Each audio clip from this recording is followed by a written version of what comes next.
with Republicans to pass a truly bipartisan bill. But Nancy Pelosi has shown us time and time again that House Democrats have no interest in working with Republicans or being tough on China. The Democrats' Concedes Act comes with a $325 billion price tag and does absolutely nothing to sanction the Chinese Communist Party or hold them accountable for their malign actions. At a time when America is dealing with crisis after crisis caused by Democrats' failed far-left agenda, Nancy Pelosi wants to cater to China by lining the CCP's pockets with your American tax dollars. The America Concedes Act fails to address Communist China's threat to our national security and fails to address one of our greatest threats of this generation. I will now turn it over to Republican leader of House Foreign Affairs Committee, Michael McCaul. Thank you, Elise. Let me say first, the administration came out with their statement of administration policy, and they left the word China out of their anti-China bill. I think that speaks volumes about the lack of content when it comes to countering the malign influence. This is the greatest threat, a generational threat to our national security. And it's not being addressed by this Congress. And the sad thing is that it was. And we were working Republican, Democrat, in a bicameral fashion to get something done on this issue. The Senate passed my Chips for America Act that I introduced in this bill. We got that authorized in the National Defense Authorization Bill.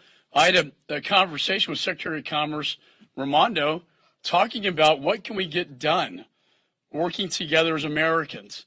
And we agreed on the phone to pass the Chips for America Act, which would bring manufacturing of semiconductor chips back to the United States. It goes in everything from your iPhone to the most advanced weapon systems being compromised right now by the CCP. That was the plan. And 2 days later, Pelosi threw this thing out. Came out of nowhere. And I think the most offensive thing in it to me is it threw out all the good stuff that we put in there to help counter China from a technology competitiveness, from an ability to stop cash flows into China. The Chips for America Act, the supply chain issue, and instead puts a green climate change slush fund of $8 billion, much of which will actually go to China to help them produce their green energy. Where do they produce their green energy? The batteries and the solar panels in the Xinjiang province, where they actually commit genocide. So just so everybody understands this, U.S. taxpayer dollars going into Xinjiang province, where China commits genocide and forced slave labor. To me, it's immoral, it's reprehensible, and even though my Chips for America Act is in this bill, I'm a strong no, and our Republicans are a strong no. And I ask the Speaker to come back and let's do something right for America that's pro-America and not pro-China. Thank you. Next, I'd like to introduce Claudia Tenney. Thank you.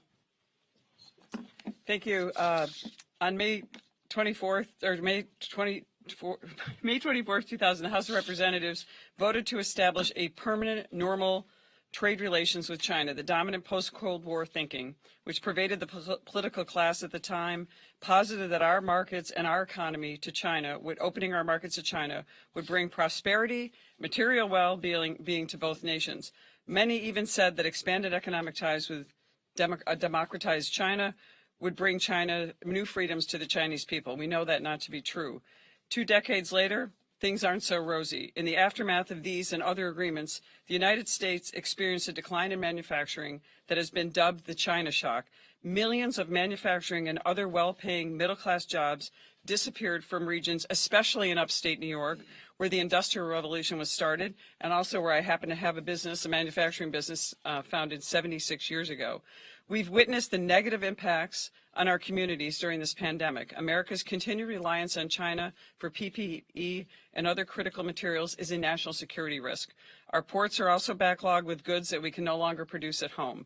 America clearly requires a national political course correction in our relationship with the Chinese government and the Chinese Communist Party. We must take action to restore our nation's manufacturing jobs, small business ecosystem, and technological leadership. Our constituents sent us all here to fix these issues and put the needs of the American people first.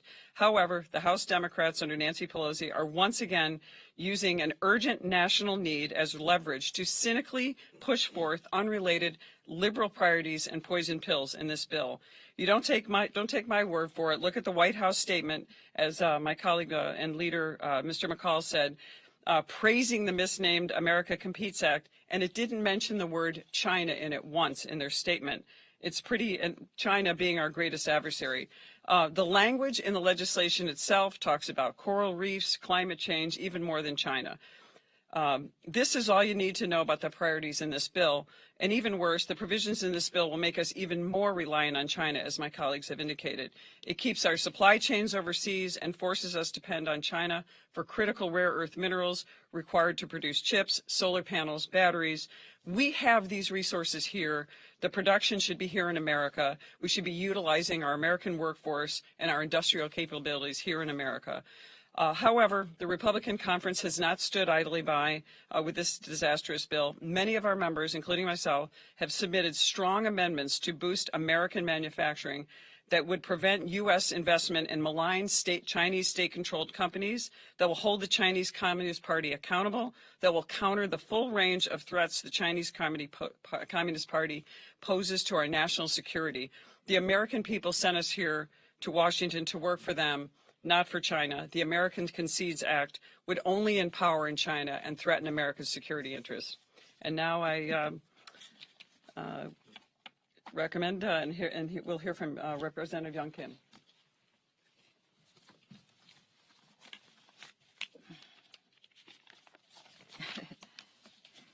Hello, everyone. Thanks for being here. I'm Congresswoman Young Kim, and I represent California's 39th Congressional District.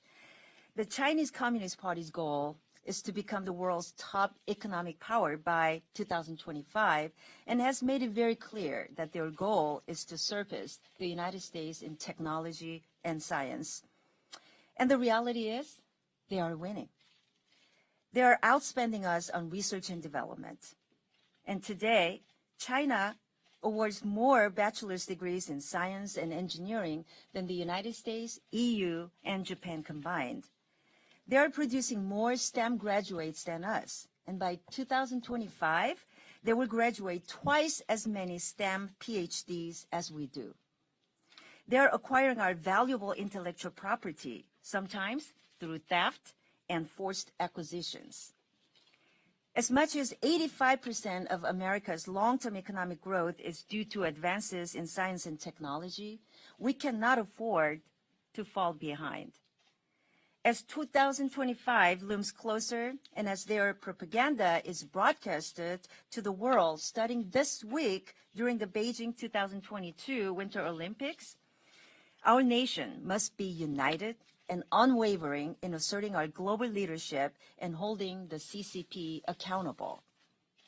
Instead of working together to expand STEM opportunities and take concrete steps to hold the CCP accountable, Speaker Pelosi released a bill less than a week ago that was written behind the closed doors and is nearly 3,000 pages and mentions, as you heard over and over, coral reefs more than the word China as our supposed fix to promote U.S. competitiveness.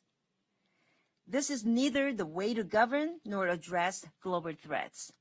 And this bill does not help us to compete. It concedes our global race to our adversaries. The way to ensure future U.S. leadership and counter China and other adversaries is by working together, not by ramming massive partisan bills through Congress. I tell you, the world is watching us. Xi Jinping is watching us, and we should be sending a clear message of unity. Instead, Speaker Pelosi's Partisan Concedes Act plays right into the hands of the adversaries. Thank you. And I yield back to our whip, Steve Scalise. Thank you. Good morning. It's incredibly disappointing that after months of bipartisan negotiations on legislation to try to confront some of the problems that we're facing from China and to try to bring legislation that would get tough on China, Speaker Pelosi jettisoned much of that negotiation to instead try to bring a backdoor Build Back Better bill to the floor. If you look at this bill, it's probably appropriately called the America Concedes to China Act. When you look at the provisions and the gifts they give to China, it misses the mark on so many fronts. And Chairman McCall talked about some of the things that we wanted to do. You can look at things like the Chips for America Act, but then you look at so many of the other things we wanted to do to get tough on China that Speaker Pelosi backed away from. And what did she replace it with? $54 billion in new mandatory spending at a time when inflation is through the roof. Families are pleading with Washington to stop the spending, to get control over inflation that is tied to Washington spending. Speaker Pelosi's answer is to double down and try to add $54 billion in new automatic mandatory spending. They create slush funds all throughout this bill that we're whipping against, including an $8 billion fund that has been used to give taxpayer money to China. Imagine this. I've not gotten a single call from a constituent asking to give more money, their hard-earned money, to China. Yet China's gotten $100 million already from this slush fund, and Speaker Pelosi wants to add another $8 billion of American taxpayer money to a slush fund that's given over $100 million of our hard-earned tax dollars to China. This is lunacy. There's so many other things in this bill that are going to make things worse. But look at what they're doing. The same party that has embraced the defund the police movement, that will not stand up against district attorneys in America who won't prosecute criminals here when we've got a crime wave. They're creating, they call it like a global warming police force. I think they call them climate change officers all around the globe, paid for by taxpayers here in America to send climate change officers all around the globe. We need more police here in America, not people going around the globe shutting down manufacturing and giving gifts to China. So this is such a misguided bill. No surprise that there's not a single mention of China in President Biden's statement of administrative policy. But it shows you where their focus is at a time when we should be bringing bills to the floor this week, last week, next week, to focus on the challenges Americans are facing, which is inflation, high gas prices, an out-of-control border, crime that's out of control in most American cities. You look at foreign policy debacles from Afghanistan to the weaknesses that have now led us to where we are with Russia and Ukraine. That's where the focus should be, and unfortunately it's not. It's why, as we work to get the majority back, we will be confronting these challenges, and we're going to continue to lay out alternatives that would actually get our country back on track, face the challenges that we have today that the Democrats won't deal with, including the COVID mismanagement. You look at right now school kids that are, if they're even able to go into the classroom, mandates. We've been asking for guidance from CDC to look at some of the studies that are out there that show the harm that's being done to kids, keeping them out of school, putting mandates in place on kids when the leaders that are putting the mandates in place don't even wear the masks that they're forcing the kids to make. And I think it's those double standards that are infuriating parents all across the country who want and deserve control over their kids' education. So those are the things that we're going to be confronting. And in the meantime, February 18th is right around the corner. Isn't it interesting that government funding expires on February 18th, and you haven't seen this leadership, the White House, the Senate Democrat majority, the House Democrat majority, bringing any bills to the floor to address what is a deadline that we all know has been out there for months. Are they going to wait till the midnight hour again and then declare some new crisis on February 18th that there's going to be some government shutdown when instead they could be dealing with it today? There's no bills on the floor today that are under a rule. They could be trying to bring bills today to stave it off instead of waiting till the midnight hour. But this is what they do. They've shown no ability to manage the government of the United States. And that's why we're going to be pushing for a change and showing the American people better alternatives. With that, we'll be happy to take some questions. Yes, ma'am. Thank you very much. Do you that already exists in our country, or do you see them as actively working to deepen that divide and exploit it through disinformation or other means? Oh, China's more than happy to encourage this divide. And again, when they see weakness in the president, a president that will not confront China on any front. We've been calling for over a year to have hearings on the origins of COVID. And what do they put in this bill? They put a provision in this bill that says it's racist to call it the Wuhan virus or the China virus. There is more and more growing evidence in the scientific community that COVID-19 started in the Wuhan lab. In fact, there were emails uncovered just a few weeks ago where there were conversations with Dr. Fauci's top advisors, a number of whom were suggesting that it was not a genome structure that could have been originated from a bat to an animal to a human, but in fact was probably genetically modified. And then there's emails between Fauci and Collins that say, hey, let's talk about this on the phone. They shut down the email conversations, which we uncovered. But then on that call, who knows what was said? We should have a hearing on it.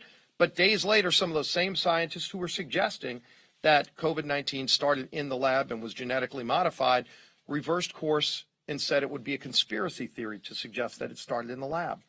Shouldn't we know the answers about that? We've asked, by the way, for hearings to find out what really happened on that phone call between the top advisors over at NIH and CDC.